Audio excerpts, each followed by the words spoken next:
DUI? Yes. I'm not under the influence. Okay. Bullshit. Is that literally what you guys are arresting me for? Because I can smell alcohol, so. You're wrong. Well, prove me wrong then. Do the test.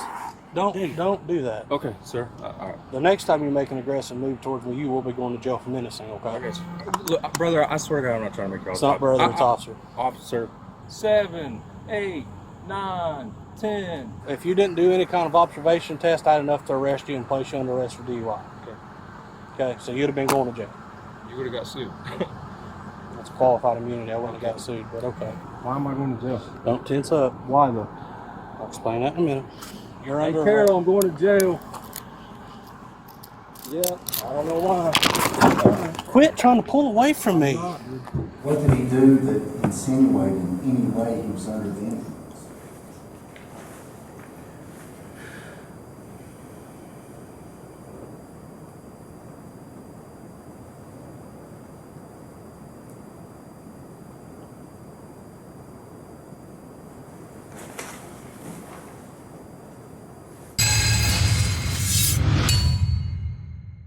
Nate Stevens had done nothing wrong. Some 17-year-old kid backed into him out of a driveway. And I pulled up in that driveway just to back out.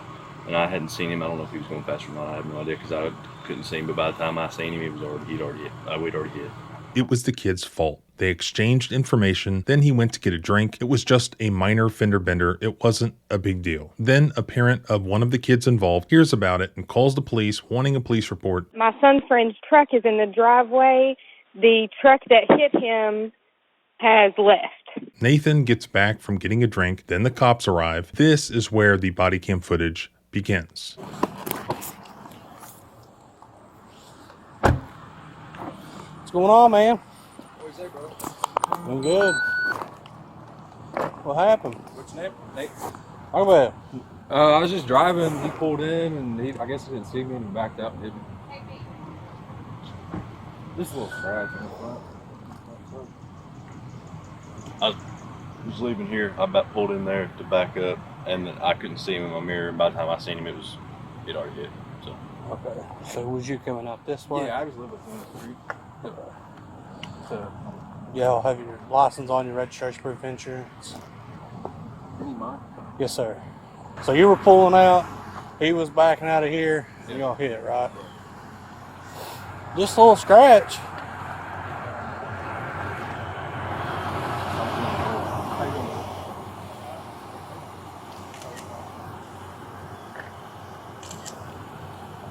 I already had a dent there, so I'm not worried about damage at all. So what happened is, I can't make heads or tails what he's talking about. Okay, so I was leaving here. I was facing the other direction. I pulled up in that driveway just to back out, and I hadn't seen him. I don't know if he was going fast or not. I have no idea because I couldn't see him. But by the time I seen him, we'd already hit. We'd already hit. Okay. Right here. Yeah, and I didn't hear a honk until I'd already hit. What's your name? Nathaniel. Nathanel. E-I-L? Yes, sir. Yeah. Stevens. Stephen's. S-T-E-P-H? ENS. Do you need this for the report? Yes. Do you know your social security number? I do. The officer talking to Nate is Officer Michael Bell of the Grayson, Kentucky Police Department. He's no longer with that department, and we'll get to that later. Grayson is a small Appalachian city in northeastern Kentucky known for its quiet, rural character, wooded hills, and easy access to outdoor recreation such as Cave Run Lake and the Daniel Boone National Forest. According to their website, the Grayson Police Department is fairly small with about 10 full-time police officers, not including the chief. One of those officers who is still there is the other officer on scene here, Sergeant Hall, who is actually Officer Bell's supervisor at the time of this incident. He takes a secondary role here and lets Bell do all of the talking, unfortunately for Nate. Somebody driving by, seen it, said you left and come back. I don't know about that. I just went and got a drink, but... You know when you're involved in an accident, you gotta stay there, right? Oh, okay. I figured he hit me. I mean, you still gotta stay on scene, man. Okay. It doesn't matter who did it. He was seen on accident and was arrested for offense. For real? Yes, sir. I thought it was... Doesn't matter. Oh, I didn't know No that. reason is acceptable. Didn't know, sir. You had anything you shouldn't have tonight? Drugs, not alcohol, anything? Is it something I gotta call my uncle about? My uncle cool with it. It's something I gotta call him about. Well, they got nothing to do with this. I know, but I'm not a victim, or I am a victim. You know what I'm saying? The victim of. I'm the one that hit. You are, but I'm just asking. Okay. Basically, investigative questions. I Okay. get it. Is there anything you've taken you shouldn't have today? No.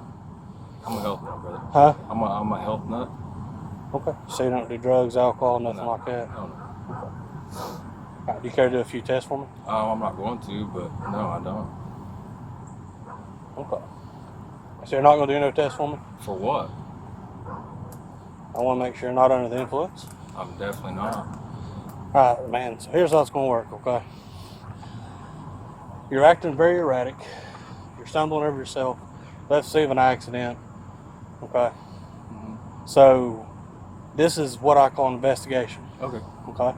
I mean, I'll do whatever. I mean, I'm not hiding anything from you fellas. You know what You I'm just saying? told me you wouldn't. So I mean, are you or? I not? mean, I don't like this. Okay. I'm not answering no questions, sir. Okay. So, for some reason, Officer Bell gets this hunch that Nate must be drunk. He claims that Nate is acting very erratic and claiming that he's stumbling over himself. Now, erratic means unpredictable, inconsistent, or irregular in behavior, movement, or performance. Looking at the video footage so far, Nate's behavior is quite the opposite. Very regular, normal, and calm. Also, looking back at the footage so far, there is nowhere where Nate can be seen stumbling at all. To the contrary, he appears to be completely normal and perfectly steady. So, are you going to do these tests or not? What are the tests? I'll explain them, but are you willing to do them? Sir, I don't speak to cops without my lawyer. Oh boy.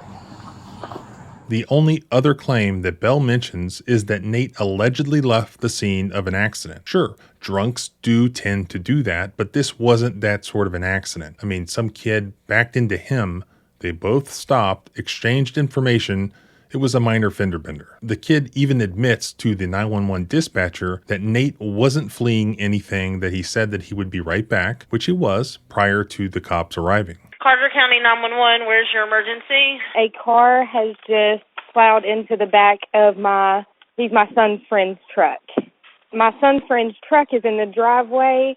The truck that hit him has left. So it was a hit and run? What kind of vehicle? Was it a Titan? It was a Nissan Gold truck. Toyota Tundra. It's a Toyota Tundra, a gold Toyota Tundra. Mm-hmm. So it hit a vehicle and took off, right? Yeah, it hit the vehicle. They got out and talked, and I walked outside, and then I saw him drive off. He can't go far because it's one of the neighbors.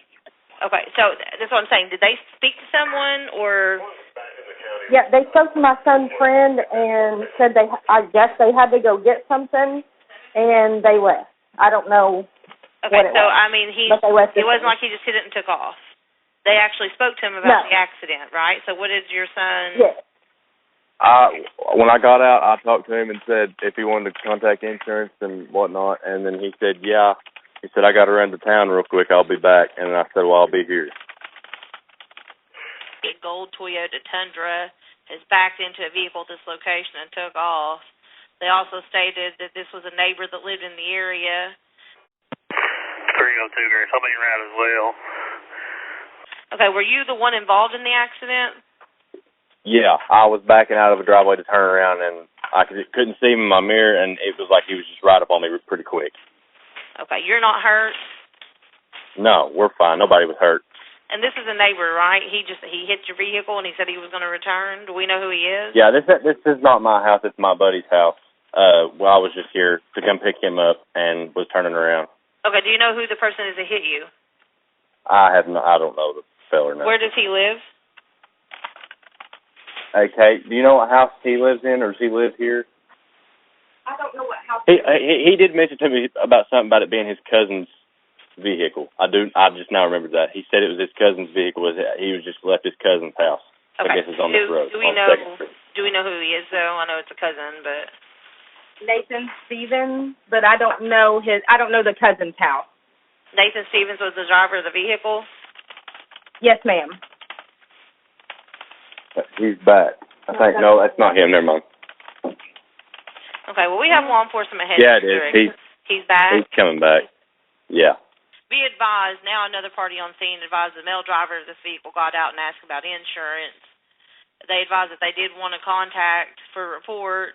The subject stated that was 10-4, that he needed to run somewhere and he would return. I'm not sure if it's actually going to be a hit and run or if this subject just left to go get something and come back or what's happened. Go ahead. 10-4. Okay, we have law enforcement coming to you, okay? Thank you. Thank you. So while under some circumstances fleeing the scene of an accident could be consistent with a drunk driver, that's not this case, all of which was made clear to Officer Bell. But Officer Bell proceeds anyways with a DUI investigation. Why? Perhaps it has something to do with the fact that Nate mentions that he wants to get his phone and contact his lawyer. So I'm gonna grab my phone. I'm gonna call my cousin. you're going to sit right there on the tailgate. Yes, sir. So you're going to do these tests or not? What are the tests? I'll explain them, but I need to know if you're willing to do them. Sir, no. Okay. Nate seems rightfully confused about why Officer Bell is talking to him about taking tests. Eventually, Bell comes out and says that he can smell alcohol on Nate. And Nate says, "You're wrong." You're not? Because I can smell alcohol, so. You're wrong. Well, prove me wrong then. Do the test. Don't do that. Okay, sir. All right. Listen, Sir, I don't if do you it. ain't gonna do the test, it's gonna want two ways, man. Am I gonna do a It don't breathalyzer? matter. Is that what's going on? I'll take the damn breathalyzer. There's going to be a series of them. Okay. Series of I'm tests. not doing these tests. I'm not doing them. With all due respect. Okay. Bell then challenges Nate to prove him wrong. So Nate leans over and blows his breath towards Officer Bell. Nate then explains that he will take a breathalyzer test, but says he doesn't want to perform all of the field sobriety tests. Then, in what seems to be a bizarre delayed reaction, as if it took some time for Bell's anger to boil over, he then threatens to arrest Nate for menacing if he takes another aggressive action towards him, referring to Nate blowing his breath towards him. With all due respect. Okay. The next time you make an aggressive move towards me, you will be going to jail for menacing, okay? I guess. So, I get what you're trying to do. what's that? Nothing. But No, what's that? nothing. You know my job better than me. Let's go ahead. What am I trying to do? Yes, sir. Huh? I'm trying to conduct an investigation. You're right. for Yes, which sir. You are really, sir. Officer Bell then runs Nate's information through dispatch as Nate unknowingly starts talking to Bell's supervisor, Sergeant Hall, about the bizarre threat to arrest him for menacing. 3 and 12, Grace. Nate asks to speak to Bell's superior, not realizing that he was already talking to him and that Bell's supervisor was unfortunately right there watching all of this go down already. I'm getting mad. With all due respect, sir.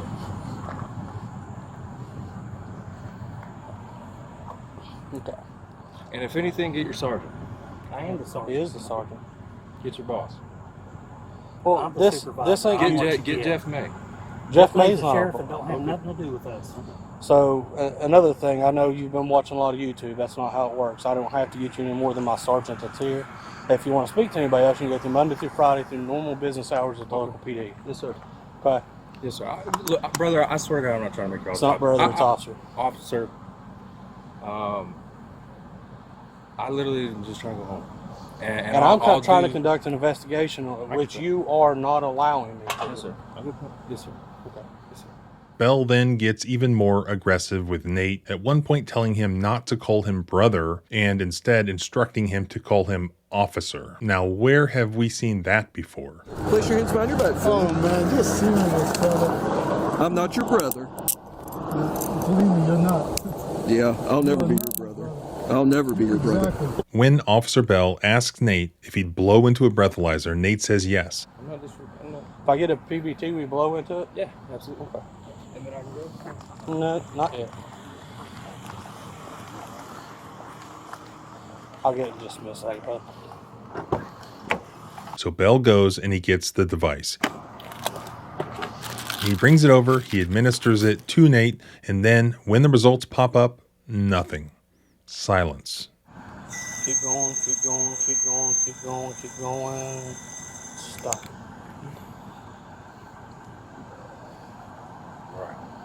Nate passed. No alcohol in his system. So what does Bell do? He completely disregards that, and he asks Nate to perform more tests. Alright, are you going to participate in any other kind of testing? Sorry? Are you going to participate in any other kind of testing? No, sir.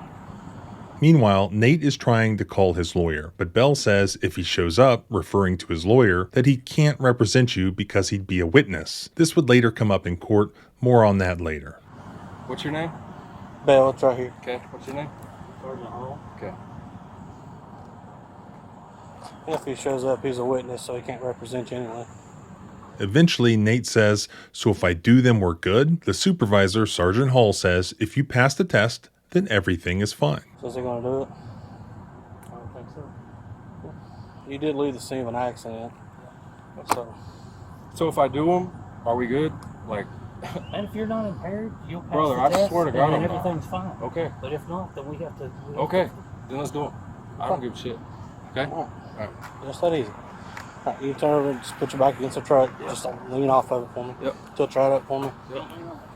Yeah, lean off the truck. Just keep your back there. See the tip of his finger? Spot with the horizon on. Okay, don't move your head. So Nate agrees, and he is told that the first test is the horizontal gaze nystagmus test. Basically, your eye follows the officer's finger, and in my experience as a former DUI prosecutor, this was the only actual reliable test with actual objective results, being that generally a drunk person's eyes will not track smoothly, but they will sort of hop.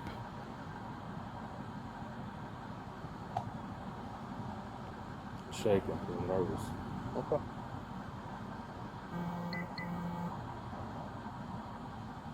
But the body cam evidence here shows Nate's eyes tracking perfectly normally.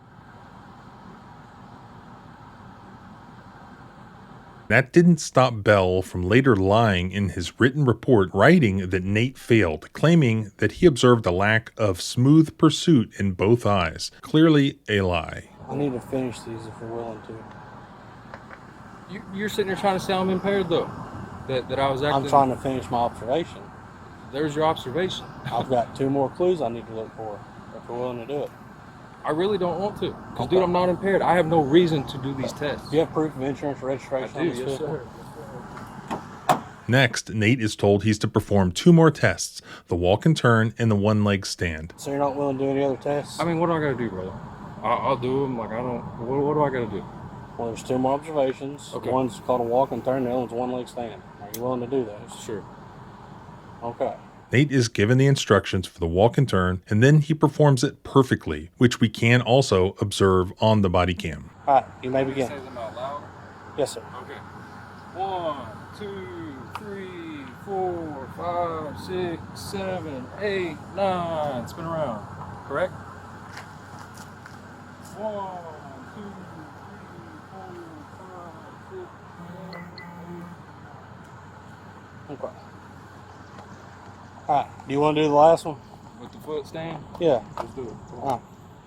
It's obvious to everyone present that Nate has passed that test. However, later in a subsequent written report, Officer Bell would lie and claim that Nate had failed. This is what he wrote. Operator could not maintain balance during the instructions, stopped walking, did not touch heel to toe, stepped off the line, and used arms to balance. I mean, what? This is actually a perfect example of why rational, sober people would decline to take these sorts of tests in the first place. You can perform them perfectly, and then some idiot on a power trip who probably couldn't walk in a straight line if he tried and count at the same time just lies and says that you failed. Then Officer Bell gives him the instructions for the one-leg stand. Okay, this one is going to blow your mind. If you're going to kick a soccer ball, which leg would you use? I don't kick a soccer ball. Okay, so you're going to use a foot of your choice, either one. Let's do right. Okay, what you're going to do is you're going to lift that foot 6 inches off the ground, about the height of a pop can. My right foot? Whichever foot you want. Okay. You're going to keep that toe pointed parallel with the ground. I want you to look at your toe. I want you to count till 30. Like You're going to count till I tell you to stop, okay? It's going to keep you straight out in front of you. Once again, we'll keep our hands down to our side. 30? Like this. Okay. Okay? 30? Yes. Okay. Or till I tell you to stop. Okay. Okay? Ready? Ready? Ready? Go. 1, 2, 3, 4, 5, 6, 7, 8, 9, 10, 11, 12, 13, 14, 15, 16, 17, 18, 19, 20, 21, 22, 23, 24, 25, 26, 27, 28, 29, 30. Okay. Bell keeps counting and counting, waiting for him to lose his balance or to miscount, but he doesn't. He's just counting, and then he's balancing perfectly. Nate performs the one-leg stand with absolute perfection, just as instructed, staring Bell right in the face. And Bell lets him count all the way to 30, and boom, it's over. He passes the test with flying colors. Then immediately afterwards, everyone acknowledges that Nate had passed. Bell even explains, see, that wasn't that bad, was it? If you hadn't done those tests and passed them, you would have to get arrested and go to jail for DUI, but now you don't. Oh, man. Yep. So you've not had anything to... Brother, what do you think? I've told you this 8 times. I know what I think. Okay. I want to know what you think. I'll tell you what it is now. Okay. And I want your badge numbers whenever you guys are done. It'll be on the citation I'm going to give you. Good. All Citation right. for what? I'll explain all that when I give it to you. Okay. Okay.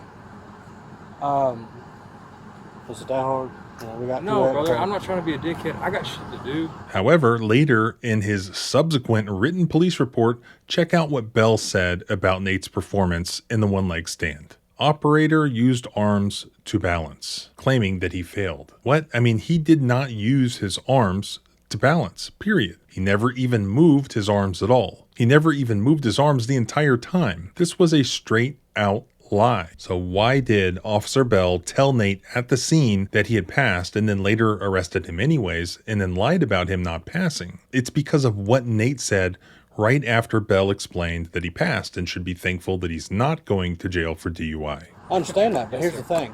Based off, if you didn't do any kind of observation test, I had enough to arrest you and place you under arrest for DUI. Okay, so you'd have been going to jail. You would have got sued. That's qualified immunity. I wouldn't have got sued, but okay. Nate responded that had Bell arrested him for DUI, he would have gotten sued, and this apparently angered Bell, causing him to immediately respond that he would not get sued because he has qualified immunity. You would have got sued. That's qualified immunity. I wouldn't have got sued, but okay. Then you can almost feel the mood change at that point, and Bell tells Nate to wait there, that he's going to write him a ticket and finish getting the other people's information. And then Bell walks over to the other driver, asking him for his insurance information. You know, again, I'm going to go over and I'm going to write you a ticket. I'm going to finish getting their information. What's the ticket for? I'll explain it to you when I give it to Can you. you explain it now? No, I'll explain it to you when I give it to you.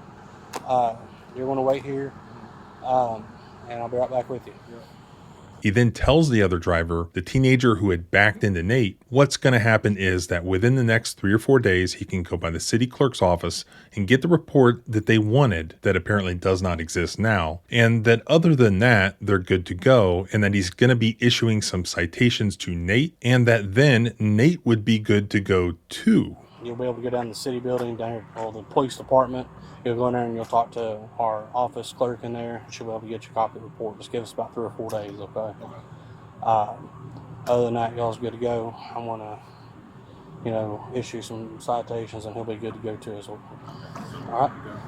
All right, y'all have a good day. But something would happen next to change that. And what happens next? Bell and his supervisor, Sergeant Hall, come together to discuss something. What? We don't know, because Bell then removes his body cam from his chest and covers the microphone so that we cannot hear what is being said.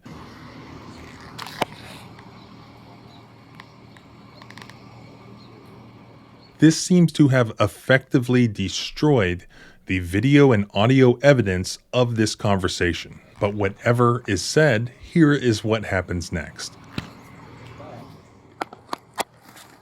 Bell walks back over to where Nate is standing, and he says, I know I told you that I'd just be issuing you citations, but now after talking with the other officer on the scene, you're now going to be arrested. So remember I told you the stuff's going to be on a citation?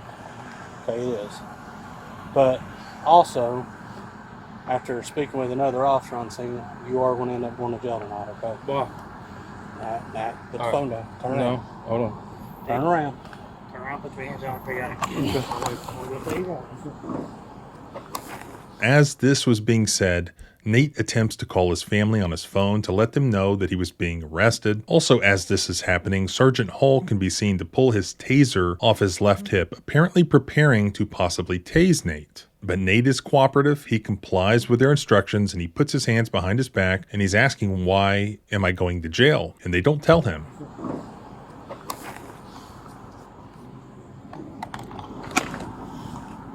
Why? Why am I going to jail? Don't tense up. Why though? I'll explain that in a minute.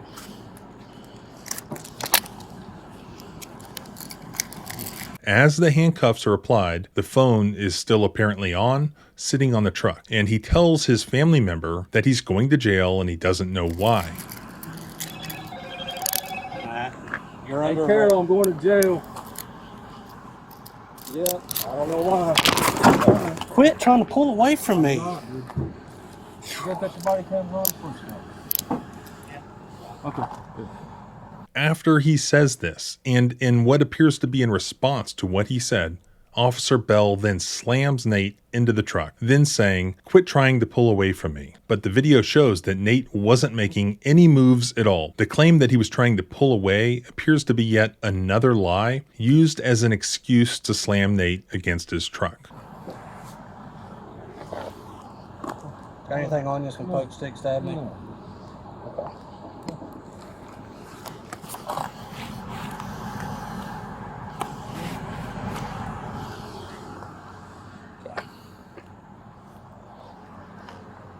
What's the point of the hat? You're going to jail, you don't need it. I'll run all over this car. Oh, okay. I need my phone, please, sir? Nope. That's illegal. Okay.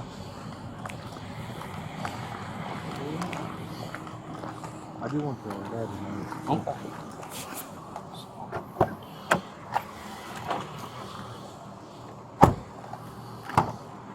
Run out of seat for me. Watch your head.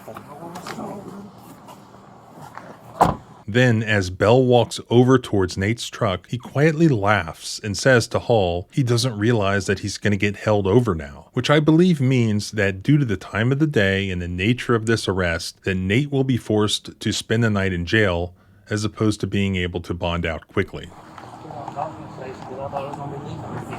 You didn't realize you were going to get held over now. Bell seems happy about this, really giddy about this, which is consistent with this being all retaliation rather than some sort of legitimate law enforcement arrest. And there's more retaliation than that. As Bell is searching Nate's truck, Bell also tells his supervisor that they should tow the truck also. Guess we get a signal for you for this one. They can't put it in property. They don't even have it.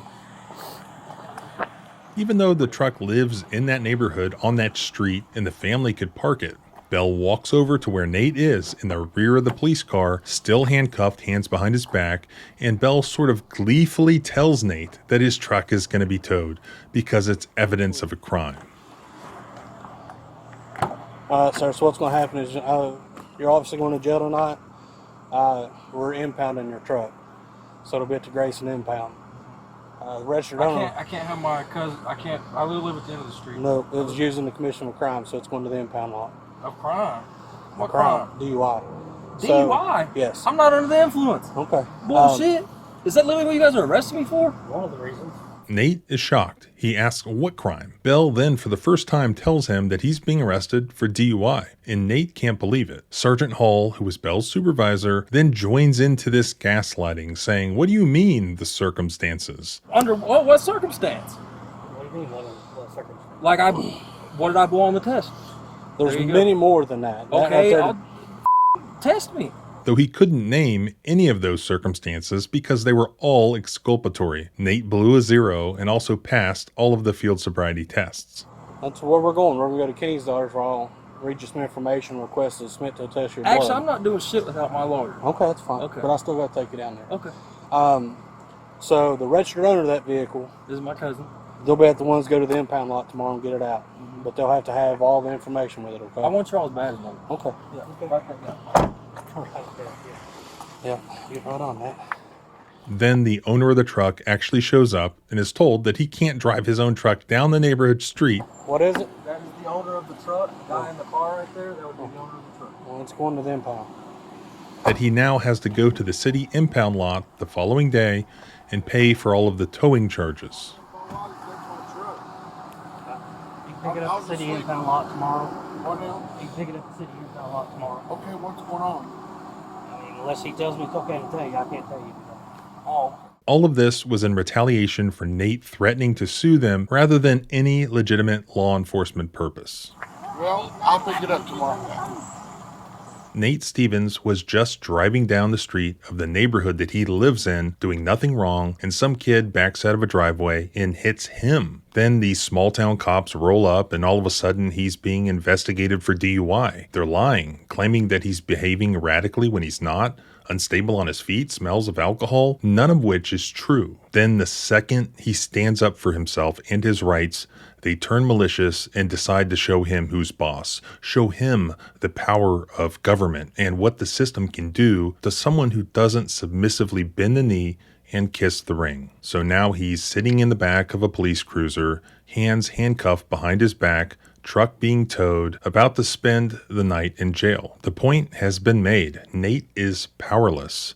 They hold all the cards. He's nobody. But even though they took all of his rights away at that moment, that does not mean that they don't exist, because it wasn't over yet. Nate is going to use his rights to fight his way out of this from within the criminal justice system. He's going to do that by hiring a lawyer. And I want you to see that happen firsthand, because then you'll see how these things really work, so that you're not just seeing a YouTube video and then maybe you find out the end result, maybe you don't, but you really have no idea how that end result occurred or how that sausage was really made. And it's not as easy as you would think, even where the cops are clearly lying, because they have the support of the entire criminal justice system. For the most part, all it generally takes is the word of a single police officer to convict you in court and to send you to jail or prison. So when cops lie, you need a good lawyer to dismantle that in court, to speak for you. So what ended up happening here, that deserves a video of its own. So I'm going to break this into a part 2 where you will see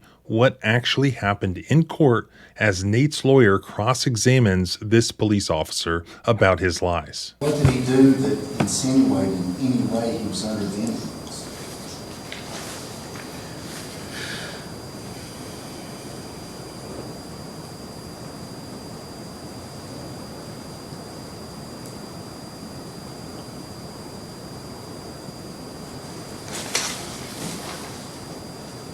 You can be compliant and through no fault of your own have your constitutional rights violated. And for the rest of his life, people will look at him as he was arrested for a DUI.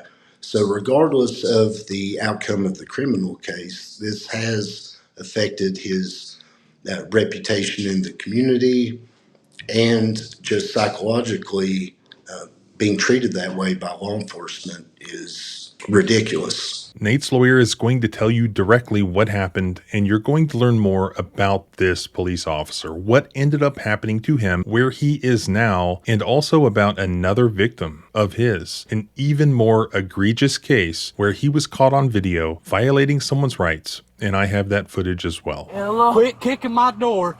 Get your ass over here and sit down. I'm good. I play baseball. I did too, and you're an embarrassment to my team. No. I play for KCU. I play for KCU. Please. So you can follow along by subscribing both here and at the blog at thecivilrightslawyer.com. You can follow me on X and elsewhere at John Bryan ESQ. Remember, our rights don't end where your fear begins. Freedom is scary. Deal with it.